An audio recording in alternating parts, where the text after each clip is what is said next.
26 तारखेच्या या कार्यक्रमाच्या निमित्ताने मी सगळ्यांना, शाहू महाराजांवर प्रेम करणाऱ्या सगळ्या लोकांना या कार्यक्रमाला मी वैयक्तिक माझं हे निमंत्रण समजा, आपण मोठ्या संख्येने इथं यावं. ठरल्याप्रमाणे सकाळी 10ची वेळ आम्ही दिलेली आहे. सकाळी 10ला इथं आल्यानंतर छत्रपती शाहू महाराजांच्या पुतळ्याला वंदन करून नंतर आपण इथं वरती धरणावर इथं आल्यानंतर जलपूजनचा कार्यक्रम करून आपण ते कलश घेऊन मी आणि नवोदिता आणि चिरंजीव आर्यवीर आणि आमचे सर्व सदस्य एकत्र मिळून खाली मंडपामध्ये आम्ही कार्यक्रम आयोजित केलेला आहे, ज्याच्यामध्ये जलाभिषेकचा कार्यक्रम होतो.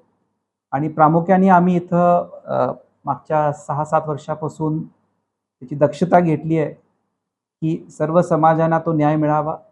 सर्व समाजासाठी शाहू महाराजांनी ते काम केलं आणि प्रामुख्याने या परिसराच्या लोकांनी ते जमण्या दिल्यामुळं तो धरण होऊ शकला. तर मग त्या जलाभिषेकच्या कार्यक्रमामध्ये प्रत्येक समाजाच्या घटकाला तिथं जोडप्याला आम्ही बसायचं नियोजन करतो.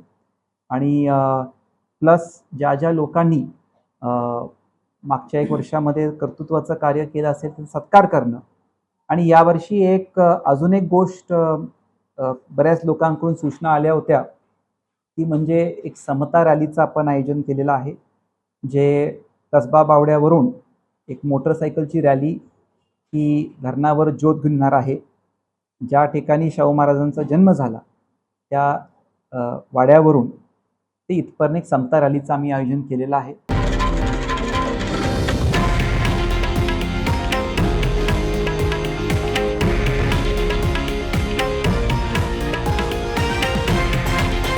हे आहे देशातील नंबर 1 न्यूज नेटवर्क आणि आपण पाहत आहात TV9 मराठी, एकमेव.